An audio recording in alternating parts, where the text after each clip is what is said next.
జై శ్రీమన్నారాయణ. 295వ నామము శ్రీ విష్ణు సహస్రనామములో నుంచి. ఓం కామఘ్నే నమః. హో శ్రీమన్నారాయణ, నిన్ను మనసారా ఆస్వాదించేటటువంటి భక్తులకు నీ సాక్షాత్కారాన్ని ఇచ్చి మళ్ళీ వారి మనస్సులు ఇతరమైనటువంటి ప్రాపంచికమైనటువంటి క్షుద్ర విషయముల మీదకి ప్రసరించకుండా నువ్వే వారి మనస్సులన్నింటిని కూడా ఆకట్టుకుంటావు కదా తండ్రి. హో శ్రీమన్నారాయణ, ఇక భక్తులకు లౌకిక విషయముల మీద ఏ విధమైనటువంటి కోరిక కలగకుండా చూసుకుని వారి మనస్సును నువ్వు నిగ్రహపరుస్తావు కదా తండ్రి. హో శ్రీమన్నారాయణ, హిరణ్యకశిపుణ్ణి వధించిన తర్వాత నరసింహస్వామి ప్రహ్లాదుని అడుగుతాడు, ఏమైనా వరం కోరుకో అని. అప్పుడు ఏమంటాడు ప్రహ్లాదుడు, తండ్రి నా హృదయములో వేరే రకమైనటువంటి కోరికలే అంకురించకుండా చూసుకో అని నిన్ను కోరుకున్నాడు. ఆ విధంగా అందరి హృదయాలని మనస్సులని నిగ్రహపరిచి నీ వైపు తీసుకుంటావు కదా. ఓ ఈ భగవంతుడా, గోదాదేవి కూడా మత్తైనం కామంగల్ మాత్తు, ఇక మాకు వేరే విధమైనటువంటి కోరికలు కలగకుండా మా మనస్సుని నీ వైపు మరల్చుకో స్వామి అని కోరుకున్నట్టుగా ఓ ఈ పరమాత్మ మా అందరి మనస్సులను నీ మీద నిగ్రహపరుస్తూ లౌకికమైనటువంటి క్షుద్రమైనటువంటి విషయముల మీదికి మా మనస్సును పోకుండా చేయగలిగినటువంటి వాడివి నువ్వు కదా. హో శ్రీమన్నారాయణ, నీ దివ్య శ్రీచరణారవిందములనే ఆశ్రయిస్తున్నా. ఓం కామఘ్నే నమః. ఓం కామఘ్నే నమః. మనము భగవంతుణ్ణి, మన హృదయ మందిరములో ఉన్నటువంటి శ్రీమన్నారాయణుణ్ణి ఎంతెంత బాగా దర్శిస్తూ సేవిస్తూ ఆస్వాదిస్తూ ఉంటే అంత బాగా మన మనస్సుని తన వైపు మరల్చుకొని నిగ్రహపరిచి మన మనస్సులో లౌకికమైనటువంటి విషయముల మీద కోరికలు పుట్టకుండా చేసి మన మనస్సుకి ప్రశాంతతని ఇవ్వగలిగినటువంటి ఆ శ్రీమన్నారాయణుణ్ణి మనసారా ధ్యానము చేస్తూ హృదయ మందిరములో సేవిస్తూ స్వామి దివ్య నామ సంకీర్తన చేద్దాం. శ్రీమన్నారాయణ నారాయణ నారాయణ, శ్రీమన్నారాయణ నారాయణ నారాయణ. శ్రీ వాల్మీకి రామాయణములో భరద్వాజ మహర్షి ఇచ్చినటువంటి విందుని ఆనందంగా అనుభవిస్తూ ఉన్నారు భరతుడి యొక్క సైన్యమంతా కూడా. ఆ సైనికులంతా కూడా మంచి మంచి మత్తెక్కించేటటువంటి పదార్థాలను సేవించి మైమరచి ఉన్నారు, చాలా ఉత్సాహంలో ఉన్నారు. అసలు వారికి ఏమీ కనిపించటమే లేదు, దేనిని గుర్తుపట్టటమే లేదు. గుర్రాలను చూసినా గుర్తుపట్టటం లేదు, మావటి వాడు అయినప్పటికీ ఏనుగులను చూసినా కూడా వాడు గుర్తుపట్టటం లేదు. ఆ రకంగా అందరూ ఆనందములో మునిగి ఉన్నారు, సైనికులంతా మత్తులో మునిగి ఉన్నారు. అంటూ ఉన్నారు, నైవాయోధ్యాం గమిష్యామి న గమిష్యామి దండకాన్. ఇక మేము ఇక్కడి నుంచి ఎక్కడికి వెళ్ళము, మేము అయోధ్యకు రాము, దండకారణ్యానికి పోము.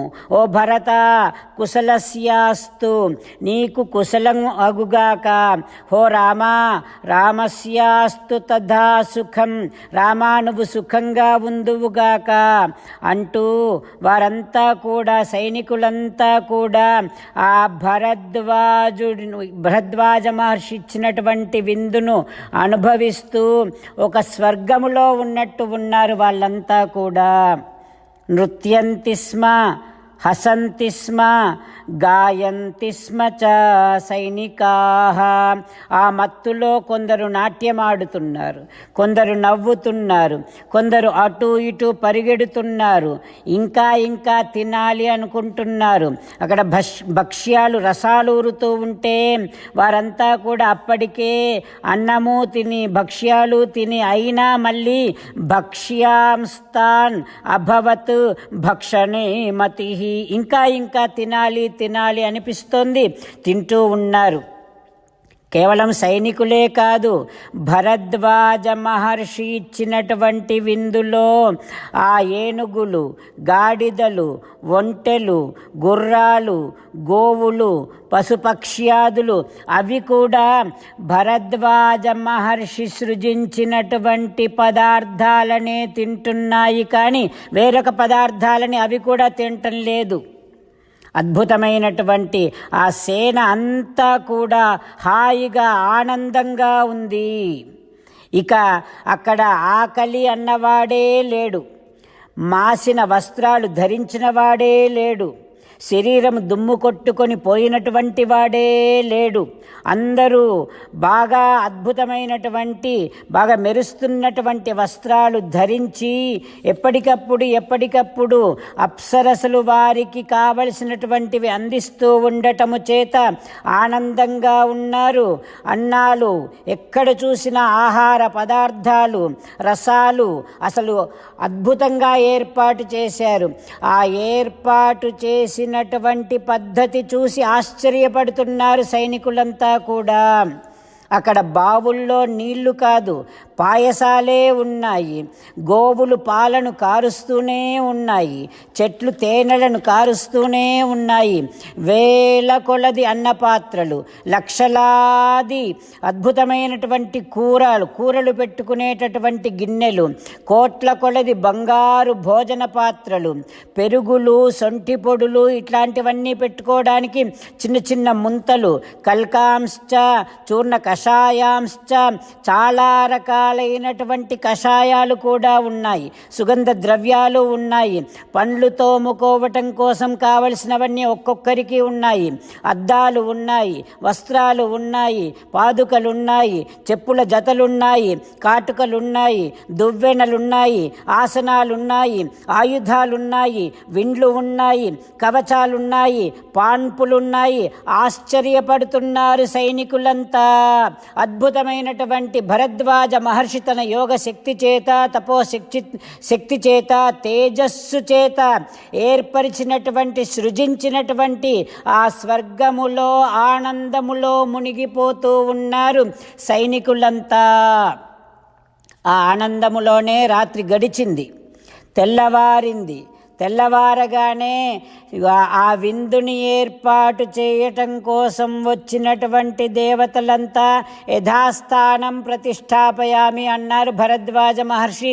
ఇక అందరు దేవతలంతా కూడా వెళ్ళిపోయారు. అయితే ఈ సైనికులు ఇంకా మత్తులోనే ఉన్నారు. ఆ తర్వాత ఏం జరుగుతుందో రేపు తెలుసుకుందాం. సీతారామచంద్రులను మనసారా ధ్యానము చేస్తూ పరమదయాళువు పరమశివుడు చెప్పిన పరమపావన రామనామాన్ని చెప్పుకుందాం. రామ రామ దశరథ రామ, రామ రామ దశరథ రామ, హే హే రాజా రామ, హే హే రాజా రామ, హే హే సీతారామ, హే హే సీతారామ. 32వ నామము శ్రీ విష్ణు సహస్రనామములో నుంచి. భూత భవ్య భవన్నాథః పవనః పావనో నలః కామః కామకృత్కాంతః కామః కామప్రదః ప్రభుః. ఓం సర్వం శ్రీకృష్ణార్పణమస్తు. జై శ్రీమన్నారాయణ. తులసీ వివాహము నవంబర్ 26వ తేదీన గురువారం నాడు అమెరికా సెంట్రల్ టైం ప్రకారం 9ంటికి రాత్రి, భారత కాలమానం ప్రకారం 27న శుక్రవారం నాడు ఉదయం 8:30కు మనం తులసి వివాహ మహోత్సవం చేస్తున్నాం. గట్టూస్ కరిష్యే వచనం తవ అనే మన యూట్యూబ్ ఛానల్లో లైవ్ ప్రోగ్రాం ఉంటుంది. మీరంతా దర్శించి సేవించి మీ సంకల్పాలతోని కార్యక్రమాన్ని మనం ప్రారంభం చేసుకొని 1 గంట గంటన్నరలో కార్యక్రమాన్ని ముగించుకోవచ్చు. ఎవరెవరైతే వివాహం చేసుకోవాలి అని అనుకుంటున్నారో, వివాహమైనటువంటి వారి మధ్యలో సత్సంబంధాలు కావాలనుకుంటున్నారో, తులసి అమ్మవారు భగవంతునికి చాలా ప్రీతిపాత్రమైనటువంటిది.